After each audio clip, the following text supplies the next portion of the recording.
حضور ایک جامع شخصیت کے حامل تھے۔ آپ کا وجود ایسا گلدستہ تھا جس میں ہر رنگ کا پھول موجود تھا، جلال اور جمال کا مرقع تھے۔ کثرت کے ساتھ اللہ کے حضور رونے والے تھے اور مصلے بھیگ جاتے، حضور کی داڑھی تر ہو جاتی، دامن آنسوں سے بھر جاتا۔ اللہ کے حضور اس طرح روتے جس طرح ہنڈیا کے پکنے کی آواز آتی ہے، اس طرح حضور کے سینے سے آواز آتی، خشیت الہی کی وجہ سے۔ ساری رات قیام کرتے، حتی تتورم قدمہ ہو، یہاں تک کہ حضور کے مبارک قدم سوج جاتے۔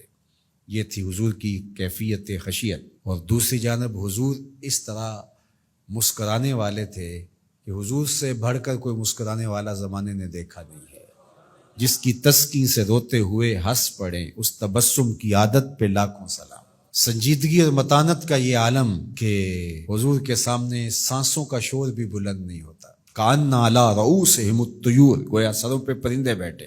دوسری کیفیت یہ ہے کہ حضور صحابہ سے مزاح کرتے ہیں اور صحابہ حضور سے بھی مزاح کر لیتے ہیں۔ اللہ اکبر۔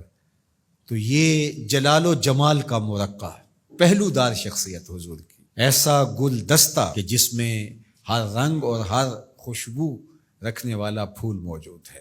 متنوع اوصاف کے مالک تھے، جامع الصفات تھے، جامع الکمالات تھے۔ اللہ اکبر۔ گلدستہ نور تھے، گلدستہ رحمت تھے، خیر و برکت کا مجموعہ تھے، کمالات کا مرقع تھے۔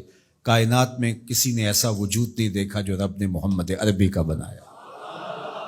تو اس لیے حضور مزاح بھی فرما لیتے تھے اور حضور کی سنجیدگی، متانت، وہ رنگ بھی الگ تھا۔ اس طرح مختلف اصحاب میں حضور کی سیرت کے مختلف پہلو پہ اترے تھے۔ اس طرح حضور کی اولاد میں امام جعفر صادق رضی اللہ تعالی عنہ کے بارے میں آتا ہے کہ آپ کی مجلس کشت زعفران ہوتی، اس طرح آپ مزاح فرماتے، لیکن جب خوف خدا اور خشیت الہی پہ بات ہوتی تو آپ کا رنگ زرد ہو جاتا۔ تو یہ ایک کیفیت ہوتی ہے، گاہے خنداں گاہے گریاں، کبھی چہرے پہ مسکراہٹیں پھیلتی ہیں اور دور والے نیڑے ہوتے ہیں، اور کبھی جلال کی کیفیت ہوتی ہے کہ دشمن تھر تھر کانپتا ہے۔ اللہ اکبر۔ تو یہ رنگ ہیں، یہ جمال کے مختلف زاویے ہیں اور اللہ نے اپنے محبوب کو عطا فرمائے ہیں۔ اور مختلف رنگوں سے سجا ہوا جہاں اگر آپ نے دیکھنا ہے تو مدینے کی گلی میں آ جائیں۔